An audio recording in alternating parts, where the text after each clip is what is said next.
Philippe Gilda très marié quand il a rencontré Maryse qui allait devenir son épouse. Ce fut un triste dimanche pour les amoureux du petit écran. Ce 28 octobre, l'annonce de la mort de Philippe Gilda, figure emblématique de Nulle part ailleurs et de l'âge d'or de Canal, a provoqué une vague d'émotions.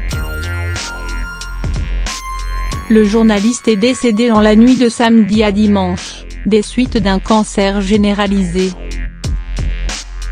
Il avait 82 ans.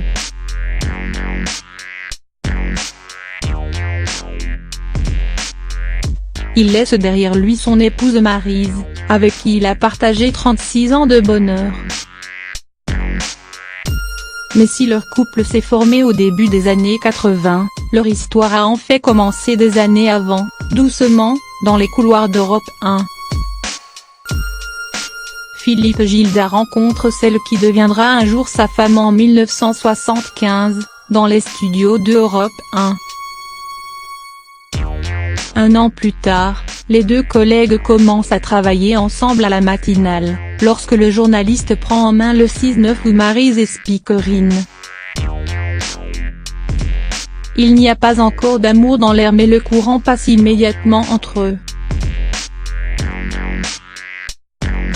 Dimanche, au micro de Philippe Vandel, sur les ondes de la radio qui a vu naître leurs histoires, Maryse Gilda s'est souvenue des débuts de leur amour.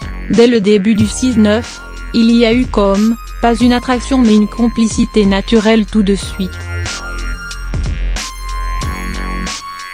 La speakerine est d'abord subjuguée par le talent du journaliste, j'étais en admiration car il faisait tous les journaux, toutes les demi-heures. C'était pas de l'impro parce que c'était travaillé avant mais il n'y avait pas l'ordinateur, il n'y avait pas tout ça.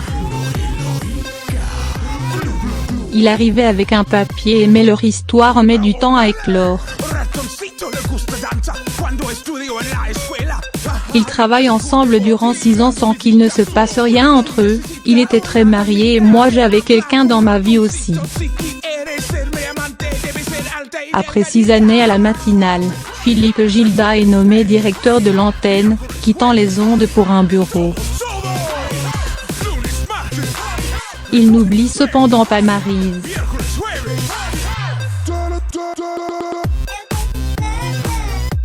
Philippe Gilda garde un œil sur son ancienne collègue, il a demandé comme ça à notre réalisateur, Maryse, vous avez des nouvelles ?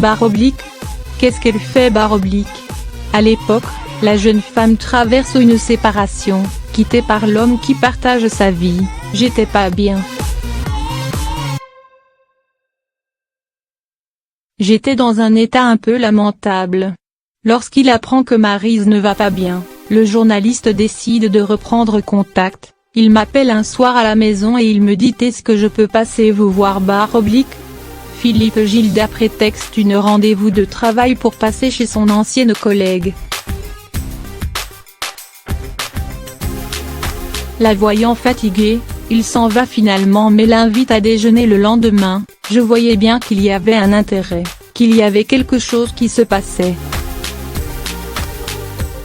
Ce sera le début de 36 ans de vie commune.